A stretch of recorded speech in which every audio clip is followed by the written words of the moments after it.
Welcome back to another exciting episode of Talking Lamar. Today, we are talking about the man, the myth, the legend, Chuck Norris, my man. What are you talking about? What are you talking about? Sorry, I forgot what I was talking about. What are you talking about? I am talking to you. That's just what I was talking about. It's Talking Lamar.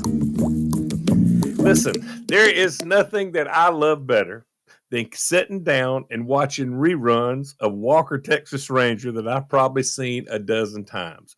If I'm surfing the channels and I see a Chuck Norris movie in the middle, I don't care which one it is, I'm going to hang in there. I love this guy. Now, here's a little background. Norris was born in Ryan, Oklahoma. His real name is Carlos Ray Norris. And a little fact, when Chuck Norris was born, the only person who cried was the doctor. Never, ever slapped Chuck Norris. Never. No. When he was 16, his parents divorced, and he wound up in California with his brothers and his mother. Now, his dad, he was always going on these alcoholic binges that lasted for months. Chuck was very non-athletic. He was very shy. He wasn't a great student. And he was very embarrassed by being so poor and having a drunk for a dad. And he became very, very introverted. And when he graduated, he joined the Air Force. And he was an air policeman.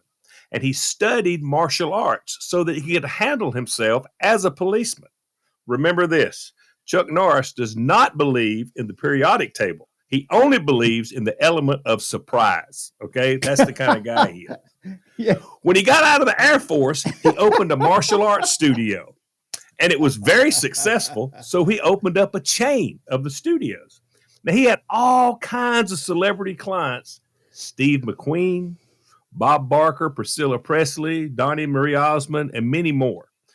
And the question you have to ask yourself about Chuck Norris, why does Chuck Norris always win at hide and seek? It's because you don't find Chuck Norris. Chuck Norris finds you. Now, he started to compete in karate competitions, and after a few years, he started winning. And he went on to become the world karate champion multiple times. And he met, during all this competition, he met Bruce Lee. They became friends and trained together. And so one of the first things he got to do as far as acting, he was a villain in Bruce Lee's movie, Way of the Dragon. Now, it was the highest grossing film of 1972 in Hong Kong, which is the home of all these kind of films. So in 1974, Steve McQueen, who was a student and a friend, he encouraged Chuck to take acting lessons. So what Chuck wanted to do is he wanted to make movies that had a story and where the action would take place when it was emotionally right. Sort of the good guy wins, the bad guy loses. But you always have to remember, when the boogeyman goes to sleep every night, he checks his closet for Chuck Norris. So let's don't make any mistakes. But Chuck Norris, he had to raise money because he was a no-name and nobody really took him serious. And so he sat down with a group of people that were made up of doctors and lawyers and people that had money and were looking for some way to invest. There were about a dozen of them. So he sat down and he presented them with this brief synopsis of his story and who he was. And he told them about his background in karate. And when he was certain that he had their interest, he told them that he understood why they might hesitate to invest in his movie because they really had no idea who he was. But there are 4 million karate practitioners in America who know exactly who he is. He went on to explain that he was the undefeated world karate champion for 6 years in a row. Now, he had retired, and since he didn't fight anymore, the only place his fans could see him would be on the movie screen. And if only half of them came to see the movie, that is a $6 ticket. It would be a $6 million gross on a $1 million investment to make the movie. And they knew right then, they realized they were going to make a lot of money. So they gave him the money, and he was off to the races. And he made like Eye for an Eye, Silent Rage, Force Vincent, tons and tons of movies. And there's just a lot more to this story. and out of all these movies, one of the best ones I've ever seen, and one of his best rated movies was Lone Wolf McQuade. And I will never forget one scene in this movie. He's in a Blazer truck. And so the bad guy digs a hole big enough to put the truck in and buries him. And he comes to, and he cranks the truck and puts it in 4-wheel drive and shoots up out of the ground. It was the greatest scene ever. I mean, it's just awesome. It was awesome. I've never seen that scene, but I'm going to go look for it. You've got, I promise you, it's on YouTube. It's on YouTube. Yeah. And, three of the movies that really, really set him up was the missing in action films. And by 1990, his films had grossed over $5 million worldwide. Now I'm sorry, not 5 million, it's 500 million. $500 million doesn't sound that big today, but this is in 1990. So $500 million was a lot of money. And another fact that you may not know is when Alexander Graham Bell first invented the telephone, he found that he had 3 missed calls from Chuck Norris. After huge success, I like that. After huge success, they never get old, do they, Max?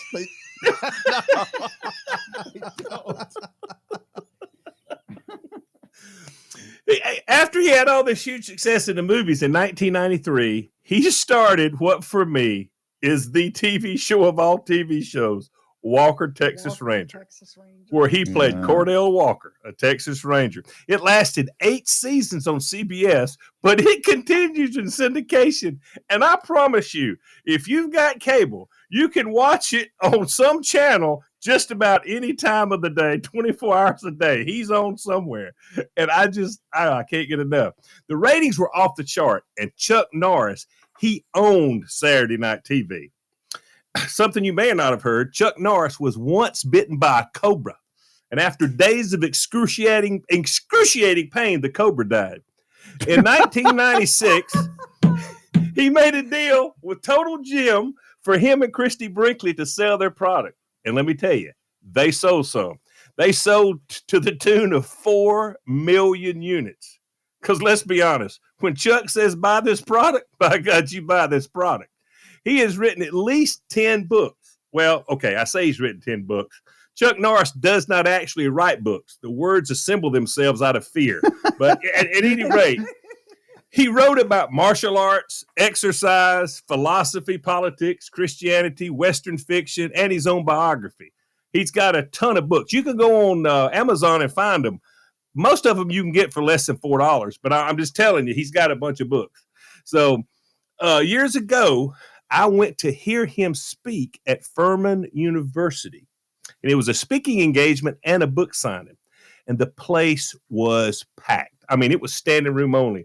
There were little kids with little Wranglers and cowboy boots and Walker, Texas Ranger hats running around. I mean, there was a ton of people, and he owned the crowd. I mean, he did. He owned them, and he was a tremendous speaker. And he held that very friendly crowd in the palm of his hand. And I, for one, was happy to be there. I hung on every word. I laughed at every joke. And by the way, Chuck Norris can kill 2 stones with 1 bird if he has to. I don't know if you know this. He also counted to infinity 3 separate times. When he did Expendables 2, he only agreed to do it after they cut the bad language enough to get a PG-13 rating. I mean, he forced them to change. And he wasn't in the movie, but just for a few minutes. But he said the only way he would do it is if they took out a lot of the bad words. And he said that many people would not be able to watch it with an R rating because young people couldn't get in. And he said, I don't plan movies like that. So they changed that one. You may not know this. It's a geography type thing. There are no streets named after Chuck Norris because no one would ever cross Chuck Norris. That would be stupid. When he spoke at Furman, the first thing he acknowledged was that in 2005, the Chuck Norris jokes on the internet put him back in the limelight and reignited his career. And he's always had this ability to not really take himself too seriously. And he never pretended to be anything he wasn't. He was a martial arts champion that knew how to make action movies. And after he spoke, I stood in line for 2 hours to get my book signed. And they always warn you, and you've heard this, I know all three of you have heard this, you don't ever want to meet your heroes because they might disappoint. Well, let me go ahead and say, Chuck Norris did not disappoint. After 2 hours of standing in line, and as I got closer, I'm watching him. Each person that walked up, he talked to them like they were the only person in the room. He was not in a hurry. I mean, he was fantastic. And when I got to him, I gave him the book to sign, and I said, listen, I have to tell you. I said, there's nothing you've ever done that I haven't watched. And I said, you've given me hours and hours and hours of entertainment and pleasure, and I really appreciate it. And so sincerely, he looks up and he goes, listen, without you watching me, I got nothing. I appreciate it. And super, super nice guy. I don't know if y'all have ever seen him on the late night talk shows. Have you seen him on Conan years ago? He's very charming. Like, I was blown away. Yeah.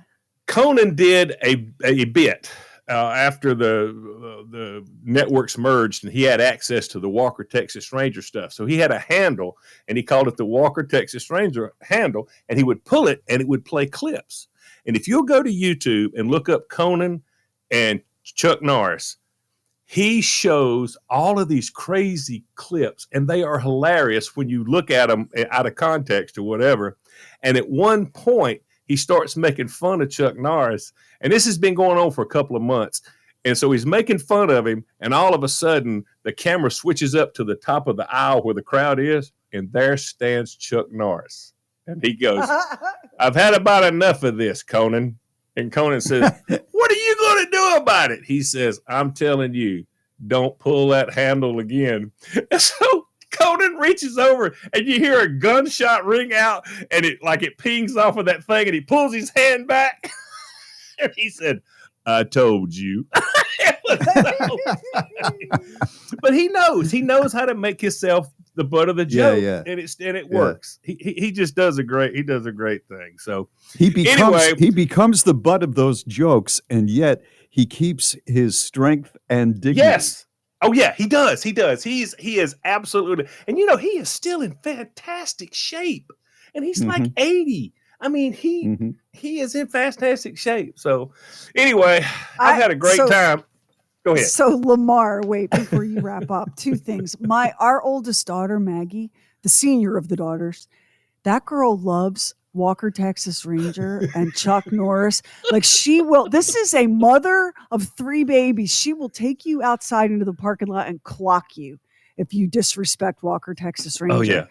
For me, the best Walker Texas Ranger thing, and I don't think we still have it because, it was part of the old job, but it was during the Winter Olympics when they were in Nagano, Japan. And of course, CBS was preempting primetime programming to run the Winter Olympic Games.